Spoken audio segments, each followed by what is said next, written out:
Je pense que maintenant c'est clair, pas de pipe au volant, sinon ça peut partir en couille. That's crossing the line.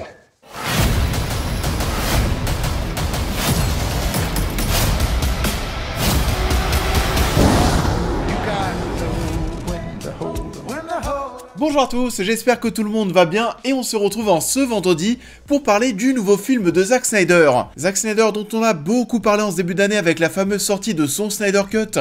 Vous savez que j'avais littéralement adoré, donc j'avais quand même pas mal d'attentes comme beaucoup d'entre vous j'imagine pour son nouveau projet. Et avant de débuter, je souhaite remercier CyberGhost VPN qui sponsorise la vidéo. CyberGhost est le VPN avec une note maximale de 5 étoiles sur Trustpilot qui compte plus de 36 millions d'utilisateurs, notamment parce qu'il est très facile à utiliser. Ils ont de même une politique très stricte, ils ne collectent et ne partagent pas vos données. Avec CyberGhost, il vous sera désormais possible d'avoir accès à du contenu géobloqué à partir de sites internet, de YouTube, mais aussi des réseaux sociaux. Vous pouvez trouver de meilleures offres en ligne, jouer à des jeux bloqués dans votre région, protéger votre identité en cryptant vos données et même débloquer les catalogues US, Japon, allemand par exemple de plus de 38 sites de streaming comme Disney+, Hulu, Amazon Prime, Netflix. Ce qui est plutôt pas mal, disons-le. Il s'agit d'un VPN qui est disponible sur toutes les plateformes Windows, macOS, Android, iOS.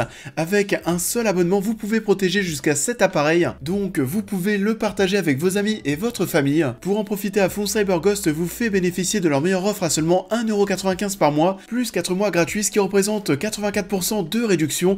Et en plus de ça, vous avez le droit à une garantie de remboursement de 45 jours, plus un service client disponible 24 heures sur 24, 7 jours sur 7, qui sera disponible en français. Et vive la France! C'est donc sans risque, n'hésitez pas à découvrir CyberGhost VPN, le tout est en description.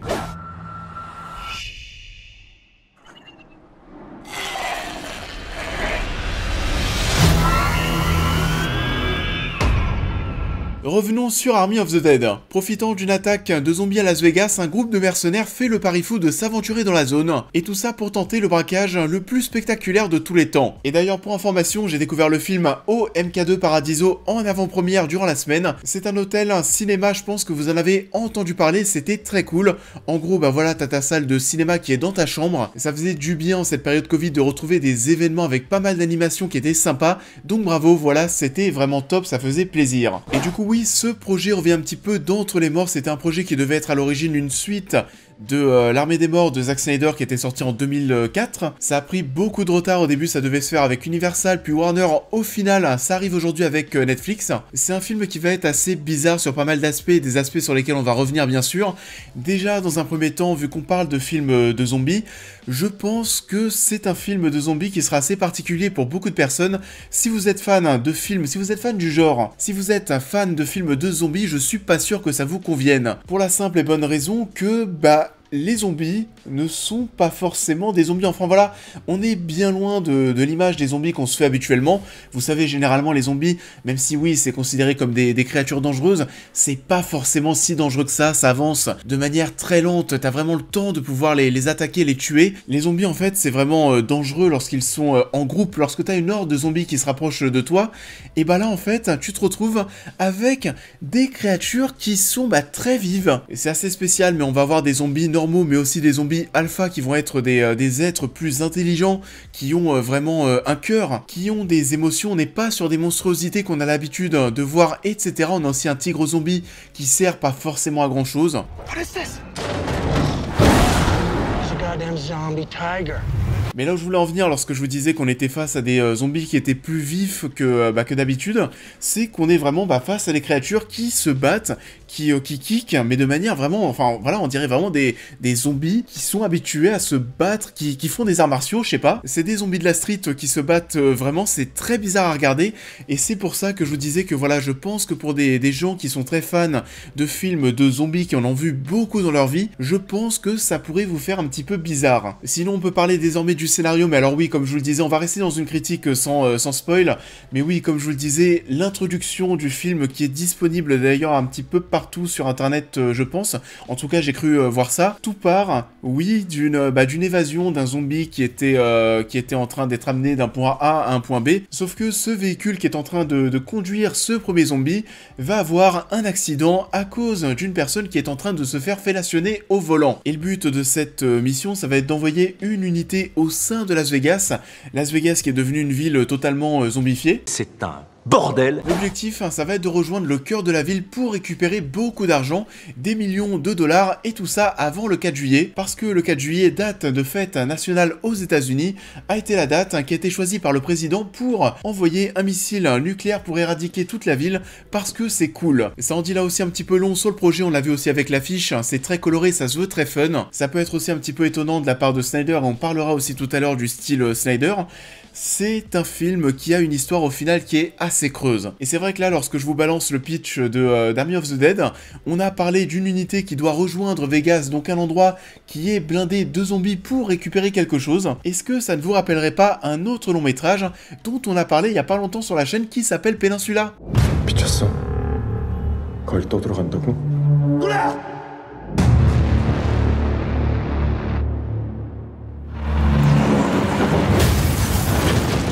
On est grosso modo sur le même pitch, sauf que cette fois-ci c'est à Vegas, et malheureusement Vegas on l'utilise pas trop. Ça aurait pu être bien plus fun, on voit durant le générique, je sais pas, des zombies qui sont Elvis Presley par exemple. On aurait pu vraiment se retrouver, vous savez, dans une ville de Las Vegas, avec voilà des zombies Elvis, des zombies stripteaseuses, enfin qu'importe, mais voilà, partir vraiment sur quelque chose de très très fun, et ça va être un des problèmes qu'on va avoir avec Army of the Dead, c'est qu'on va avoir un petit peu tout à moitié. C'est fun, mais pas trop, c'est sanglant, mais pas trop. Après réflexion, c'est un petit peu terne, ça n'a pas trop d'identité. Vous avez certainement vu la bande-annonce et voilà l'affiche, on en a parlé tout à l'heure. Ça va être, voilà, fun, action, zombie, donc un petit peu gore, mais pas trop. On va aussi référencer pas mal de choses qui font partie de la pop culture et tu sais pas trop ce que ça fout là. Par exemple, le coffre qu'ils vont devoir rejoindre est protégé par des pièges qui font un petit peu, vous savez, Indiana Jones ou Tomb Raider. Là aussi, pour ajouter du fun, ils vont trouver un subterfuge pour essayer d'éviter ces pièges. Mais voilà, c'est vrai que lorsque tu te retrouves devant cette séquence, tu sais pas trop, comme je vous le disais, que qu'est-ce que ça foutait là. Je ne comprends pas. L'un des autres gros points noirs du long métrage, ce sont ces personnages qui sont totalement osef. Tu ne t'attaches à absolument personne. On va se retrouver avec cette espèce de Suicide Squad, cette équipe très diversifiée, qui peut aussi faire penser, je vous parle de Suicide Squad, mais pourquoi pas, c'est vrai que je pensais aussi, quand tu vois tous ces muscles, tu penses aussi un petit peu à Fast and Furious, surtout que le brief de la mission se déroule dans une sorte de garage qui rappelle aussi ce qu'on avait dans Fast and Furious numéro 5, et là aussi tu sens qu'il fallait mettre absolument un blanc, un hispanique, un noir, etc. Et les personnages, comme je vous le disais, tu t'y attaches pas forcément, et on va parler de la durée du film ensuite, mais c'est là où c'est assez bizarre, on va en parler maintenant, mais le film dure 2h30, quand même c'est très long. Jusqu'au bout, je pensais vraiment que j'allais me retrouver devant quelque chose qui allait durer 1h45, 1h50, mais non, j'ai oublié que c'était Snyder, et Snyder aime les très longs métrages, sauf que là ça ne s'y prêtait pas forcément, voire pas du tout, c'est très creux comme histoire, 2h30 c'est beaucoup trop long.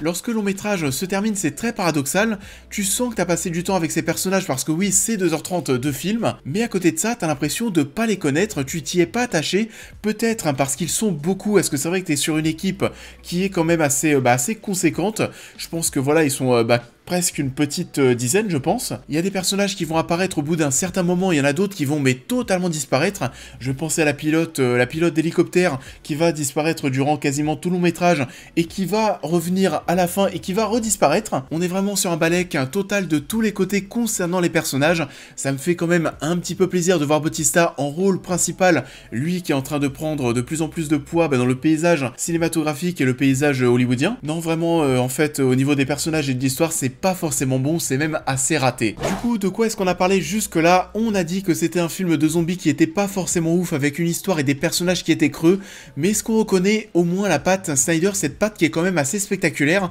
et très léchée. Snyder, c'est quand même un réalisateur qui travaille énormément l'image, et là aussi ce sera une petite déception parce que ce n'est pas forcément le cas. On va voir des gros ralentis comme d'habitude, mais là aussi pas trop, des plans qui vont se vouloir impressionnants, mais ça ne sera pas forcément le cas parce que les fonds verts se voient voit de très très loin. À la limite, c'est un film, vous savez, c'est assez étonnant, qui va bien plus retenir notre attention sur la gestion du point, c'est-à-dire qu'on va avoir beaucoup de plans, on va jouer sur le point, sur le premier plan, le second plan, on va être par exemple sur le point qui est sur un personnage au premier plan, sur son visage, puis ensuite on va calibrer ça sur l'arrière-plan pour voir ce qu'il se passe derrière. On va faire ça quasiment constamment à de nombreux moments durant le film, ce qui fait qu'on va souvent avoir une image qui est assez floue, qui est pas forcément très jolie. Donc voilà, on va beaucoup jouer avec cette histoire de focus out focus. On va aussi avoir beaucoup de halos de lumière qui vont apparaître sur l'image, qui seront là aussi un petit peu gênants. Il y a aussi voilà beaucoup de halos, vous savez, un petit peu en mode arc-en-ciel. Faites un petit peu gaffe à l'image si vous n'avez pas encore vu le film. Vous allez voir qu'il y a beaucoup de moments où vous allez voir des arcs-en-ciel apparaître. On n'est pas donc sur du très grand Snyder, ce n'est pas la Snyder Cut. Attention, c'est pas parce que Snyder que vous allez vous en prendre encore plein la gueule.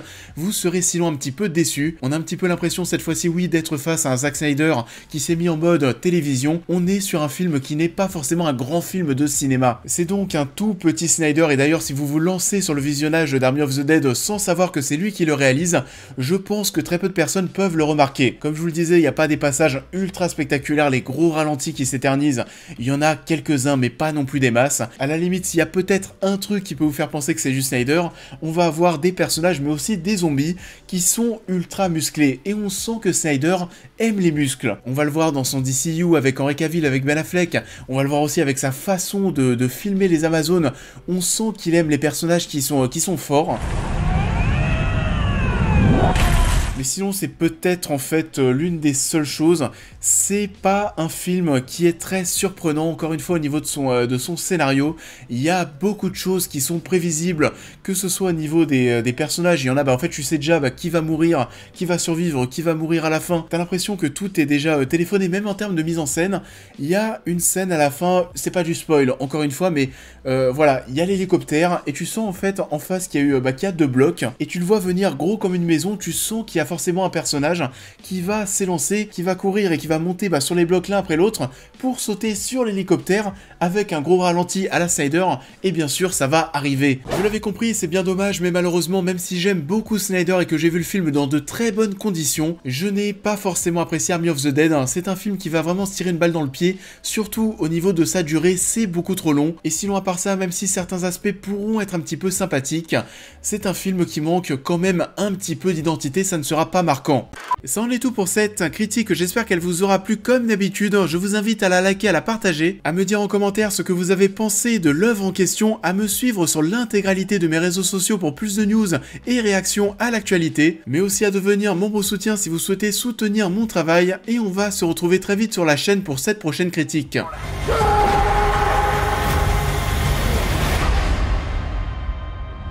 Et je tiens une fois de plus à remercier CyberGhost VPN pour avoir sponsorisé la vidéo de ce jour. Pour rappel, l'application protégera vos données pendant votre navigation et vous donnera un accès complet à tout le contenu bloqué sur internet pour 1,95 € par mois seulement. C'est bien. Nice. C'est une offre à ne pas louper, le lien est encore une fois en description.